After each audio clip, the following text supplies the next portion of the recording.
Hammaga xayrli kun. Bugun sizni kanalimda g'oyibona ko'rib turganimdan xursandman. Men bugun shahar tashqarisiga chiqib ketyapman. Chunki aynan bahor faslida chiroyli bo'ladigan Koreyaning bir chiroyli joyi bor. O'sha imkoniyatni qo'ldan boy bermaslik uchun men bugun yo'lga chiqdim. U yerga avtobus orqali 1,5 soat deganda yetib bordim. O'sha kuni havo juda ham ajoyib edi. Yetib borganimdan meni mana shunday chiroyli manzara qarshi oldi. Bu yerga kelgan har qanday inson qancha stress bo'lsa ham, qancha muammolari bo'lsa ham ularni unutib, o'z ruhi bilan sokinlikda, tinchlikda, o'zini topgan holatda sayr qila olishi, xayollarini jamlab olishi uchun bir imkoniyat deb o'yladim va bu yerda men naqd 5 soat vaqtimni sarfladim. Bu yer shahardan ancha uzoq bo'lganligi uchun hech qanday shovqinlar yo'q edi. Bu yerni ko'rish uchun nafaqat koreyslar, balki boshqa chet ellik sayohatchilar ham tashrif buyurgan ekan.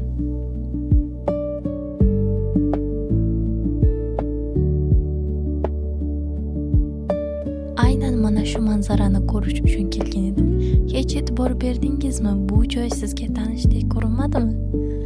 Men aynan mana shu joyni Bali orollaridagi qoyalarga o'xshatdim. Shuning uchun bu yer va aynan mana shu sariq gilamli gullar, quyosh, dengiz va o'sha ikkita tog', ya'ni qoyalar juda ham mashhur bo'lganligi uchun odamni o'ziga qayta tortib turadi. Va quyosh botishini ham aynan mana shu yerda tomosha qilish odamga o'zgacha his-tuyg'ularni beradi. Bunday chiroyli joy Koreyaning Busan shahrida Oryuk-do degan qismida joylashgan. Va men bu joyni hech ikkilamasdan Koreyaning Bali oroli deb atagan bo'lar edim. Shunchalar chiroyliki, hatto bu yerni Koreya deb ham aytish ba'zida juda ham qiyinlik qilyapti. Bu yer aynan Koreyani emas, boshqa chet el davlatning vibe'ini berganligi uchun siz o'zingizni juda ham yengil va xotirjam his qilasiz.